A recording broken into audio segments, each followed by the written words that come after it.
들어갔습니다. 네, 들어갔어요. 네. 예, 여기 보시다시피 그 10월 같은 경우는 보통 주식이 그 한 1일부터 20일까지는 쭉 이렇게 올라가다가 그 26일까지 세게 조정을 받고 다시 말일까지 올라가는 그런 경향이 있어요. 그러니까 이 왼쪽을 보시면요. 예, 근데 이제 오른쪽이 실제로 올해 10월 그 코스피 차트입니다. 그래서 한 20일까지는 얼추 비슷하게 갔거든요. 그래서 저는 이제 그때 좀 쭉 떨어져가지고 제가 26일날 매수를 해야지라고 생각했는데 안타깝게도 20일부터 또 계속 이렇게 오르더라고요. 그래서 그건 좀 아쉽긴 했는데 어쨌든 저는 26일과 27일에 매수를 좀 완료를 했습니다. 그냥 하루에 끝내려고 했는데 그날 또 다른 촬영이 있어가지고 허겁지겁 하다가 나가면서 이틀을 나눠가지고 매수를 했습니다. 요 차트에 보면은 제 시나리오가 나와 있어요. 그래서 이제 제가 제 투자할 수 있는 그 자산의 60%를 이제 퀀트 주식 전략으로 하고 40%는 동적 자산 배분으로 하려고 하거든요. 근데 그 60%를 한 방에 들어간 게 아니라 10월 말에는 그 60 중에서 20을 먼저 들어가고 그리고 이게 계속 오르면은 11월 말에 20 추가 그리고 12월 말에 또 20을 추가 이렇게 하려고 지금 제가 생각을 하고 있습니다. 네, 그래서 3번 나눠가지고 들어가는 게 지금 제 목표이죠. 요 시나리오를 보면은 사실 그러니까 제가 산 후에 그 주식들이 다 올랐어요. 그래서 아마 추가 매수가 될 가능성이 지금 높아 보이긴 한데, 근데 저는 이제 이런 시나리오를 생각을 해봤습니다. 그러니까 지금 제가 사가지고 S&P 500이 지금 3,800 언저리인데 3,430이 밑으로 떨어져 버리면은 그럼 전부 다 손절을 하고 나가기, 그리고 12월 말에 재진입 이런 식으로 생각을 했고요. 근데 지금 시나리오상은 11월 말에 아마 제가 또 추가 매수를 할 것 같습니다. 왜냐면 제가 산 후에 주식이 오르고 있거든요. 그리고 그 후에 또 한 번 오르면은 12월 말에 마지막 추가 매수를 하거나 아니면은 11월 말에 제가 매수를 한 후에 또 S&P 500이 3,432 밑으로 떨어지면은 손절, 그렇게 지금 생각하고 있습니다. 그렇죠. 그러니까 시나리오별로 매수 매도를 할 거고요.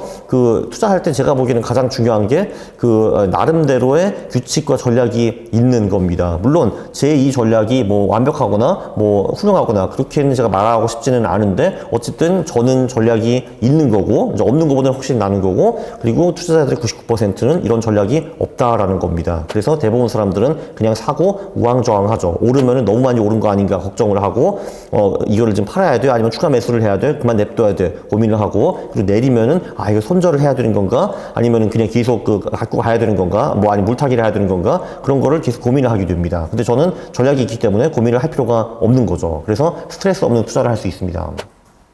계획적인 투자를 할 수 있고요.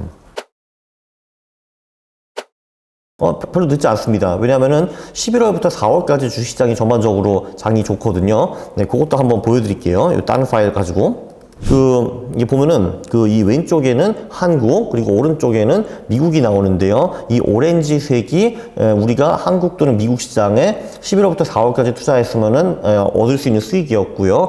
그 밑에 파란 선이 보이실 거예요. 이제 한참 안 보이고 지렁이처럼 땅을 기고 있는데 요게 한국과 미국의 5월, 10월 수익이라고 보시면 될 것 같습니다. 한국 같은 경우는 정말 묘해서 1995년에 우리가 1억 원이 있었으면 그거 가지고 아마 웬만한 아파트를 다 살 수 있었을 거예요. 근데 그거를 5월, 10월에만 코스피에 투자를 했다라고 치면은 그 돈이 지금 줄고 줄어가지고 2,700만 원이 되었습니다. 마이너스 73%죠. 인플레이션에 심지어 계산도 안 하고 그냥 돈 액수만 봐도 1억이 2,700만 원이 되었습니다. 95년은 집을 살 수 있었는데 2022년에 그거 가지고 2,700만 원 가지고 차도 거의 못 살 지경이죠. 오른쪽 미국에 보면은 미국은 그 정도 심각하진 않은데 그래도 5월, 10월 수익이 상당히 부진한 거를 볼 수가 있고요. 그것뿐만이 아니라 뭐 예를 들면은 여기 중국, 독일 이런 것도 좀 가져왔습니다. 중국, 독일 보시다시피 썸머가 5월, 10월이고 윈터가 11월, 4월인데요. 11월, 4월엔 수익이 잘 났고 5월, 10월에는 굉장히 암울했고 이제 마지막으로 일본과 영국을 보면은 우린 지금 일본은 계속 잃어버린 30년 얘기를 하고 있습니다. 1989년에 니케이 지수가 거의 4만을 찍었다가 아직도 3만 포인트를 회복하지 못하고 있는데요. 근데 이제 보시다시피 우리가 니케이 지수에 11월, 4월에만 투자했다라고 하면은 잃어버린 30년이 한 잃어버린 10년으로 줄어들고 그 후에는 계속 주식이 우상향하는 거를 볼 수 있습니다. 이렇게 쭉 올라가는 거를 볼 수 있고요. 영국도 뭐 대충 비슷한 모양입니다. 그래서 이게 한국, 미국만 이런 게 아니라 거의 전 세계 국가가 다 이런 모습을 보인다라고 볼 수 있어요. 네, 그렇습니다. 그래서 여기서 중요한 거는 매년 맞지는 않는다라는 겁니다. 물론 11월, 4월에 주식이 떨어지는 해도 이렇게 있어요. 그러니까 요게 이제 코스피의 차트인데, 그러니까 최근 40몇 년을 보시면은 특히 90년대에는 11월, 4월에도 주식이 떨어진 경우가 상당히 많이 있었고요. 90년대를 제외하고 보면은 11월, 4월에 주식이 심하게 많이 떨어진 해는 별로 없었다라는 거를 볼 수 있습니다. 보통 한국 시장에서 많은 사람들 슬프게 하는 대하락장들은 보통 거의 다 5월에서 10월에 오더라고요. 그 주식이 11월부터 반등하는 경우도 꽤 있고 조금 더 빨리 10월부터 반등하는 경우도 종종 있는데요. 올해는 그 후자인 것 같았습니다. 그 재밌는 거는 미국 같은 경우는 중간 선거가 있는 4분기, 그러니까 이제 올해 4분기가 되겠죠. 이런 해 주식 수익이 이제 플러스일 가능성이 83% 정도 돼요. 그래서 한 6번 정도에서 5번 정도는 중간 선거가 있는 해에 수익이 납니다. 그래서 이제 올해도 왠지 그런 것 같고요. 미국 주식이 언제부터 정확히 반등했는지 기억이 안 나는데 어쨌든 10월 수익은 상당히 좋은 걸로 제가 알고 있습니다. 네, 그리고 아무래도 미국 시장이 좋으니까 한국 시장도 어느 정도 같이 따라가는 거는 뭐 당연하다고 봐야죠. 왜냐면은 한국과 그 미국 시장의 그 상관성이 요즘은 한 0.8 정도까지 올라갔습니다. 그러니까 미국이 오르면 한국도 오르고 미국이 떨어지면은 한국도 같이 박살난다. 이렇게 보시면 될 것 같아요. 일단 기본적으로 주식을 통해서 돈을 벌려면 11월, 4월에 집중적으로 투자하는 게 맞는 것 같고요. 제 생각에는.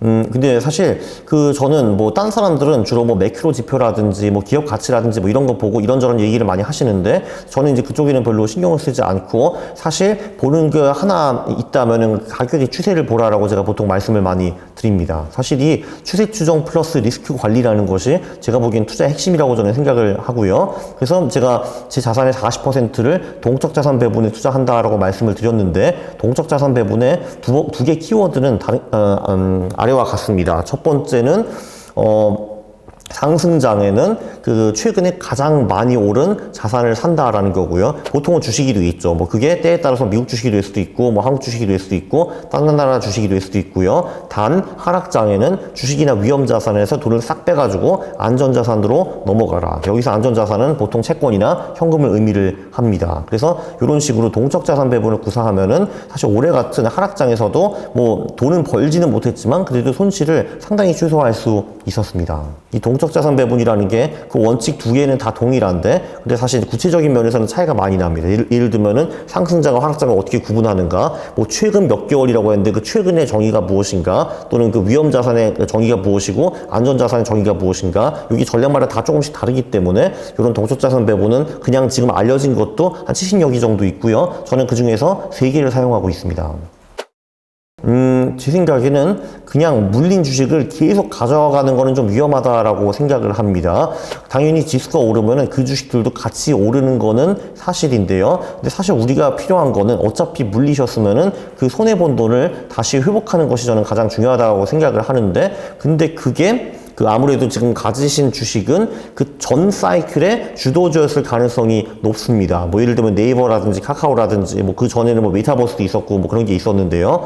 근데 주식 경험상 그 전 주도주가 그 다음 사이클에서도 주도를 하는 경우는 별로 없었습니다. 그래서 이제 뭐 예를 들면 아주 큰 흐름을 본다면은 뭐 예를 들면은 1970년대에는 에너지 뭐 이런 주식들이 좀 잘 나갔고, 뭐 90년대는 기술주가 잘 나갔고, 다시 2000년대에는 뭐 에너지 이쪽이 잘 나갔고, 2010년대에는 다시 뭐 기술주, 물론 2020년대에 다시 에너지가 올지 그건 잘 모르겠고요. 뭐 에너지가 아니고 뭐 다른 섹터가 주도주가 될 수도 있기는 한데, 물론 그거는 우리는 모르는 겁니다. 근데 확실한 거는 그 전 사이클에 주도했던 걔네들이 다시 화려하게 5배, 10배 오를 가능성은 별로 없다라는 거죠. 그래서 얘네들을 미련 없이 손절을 하시고 그 바로 다음 사이클에 위너가 될 수 있는 걔네들을 찾는 거, 또는 아예 그런 거 다 포기하시고 퀀트 전략으로 넘어오시는 게 최선이라고 저는 생각을 합니다. 당연히 퀀트쟁이한테 퀀트 전략이 베스트라고 여쭤보면은 당연히 예스라고 할 수밖에 없고요. 조금 전에 그 장점을 굉장히 많이 이제 설명해 주신 것 같습니다. 그래서 사실 이 퀀트가 이제 좋은 게 뭐냐 하면은 일단 성과가 굉장히 좋고요. 그리고 이제 두 번째는 이 투자를 하는데, 종목을 뽑는데 들어가는 시간이 이제 매우 안 들고, 네, 그리고 세 번째는 일단 우리의 심리에서 이제 많이 좀 벗어날 수가 있고요. 보통 이제 우리 판단대로 투자를 하면은 보통 거의 다 망하게 되어 있거든요. 거의 뭐 망하기에 최적화되어 있는 게 우리의 두뇌이니까요. 그래서 그런 장점들이 있다고 저는 생각을 합니다. 그래서 결론적으로 성과가 높고 투입하는 시간이 적으니까 가성비가 매우 높다. 이렇게 볼 수 있을 것 같아요. 제 생각에는 퀀트 투자가 오늘 어떤 분이 댓글을 달렸더라고요. 영혼이 없다고. 그게 사실 맞는 말이고요. 재미도 별로 없습니다. 근데 이제 사람들은 선택을 해야죠. 재미없게 돈을 벌 것인가, 재미있게 돈을 잃을 것인가. 그래서 이제 그거는 이제 투자자의 선택이라고 저는 생각을 하고요. 뭐 사실 뭐 매크로를 논의하고 무슨 어떤 기업의 경영진이 어쩌고 상품을 뭘 만들었고 뭐 미국과 중국이 진출하네 마네 이런 걸 논의하는 것이, 특히 그거를 친구들과 논의하는 것이 사실 퀀트 하는 것보다 훨씬 더 재밌을 수가 있습니다. 퀀트는 그냥 너무 간단하게 버튼 몇 개 누르면은 백테스트 결과가 나오고 종목이 나오기 때문에 너무나도 쉽거든요. 그래서 할 말이 별로 없어요, 사실. 그러나 돈만 조용히 이렇게 벌어갑니다. 네, 근데 이제 이렇게 재미있고 사람들과 어울리고 뭔가 토론하고 싶고 이런 분들은 퀀트와 안 어울리고요. 그분들은 하는 거를 하면서 이제 하던 것처럼 돈을 잃으면 됩니다.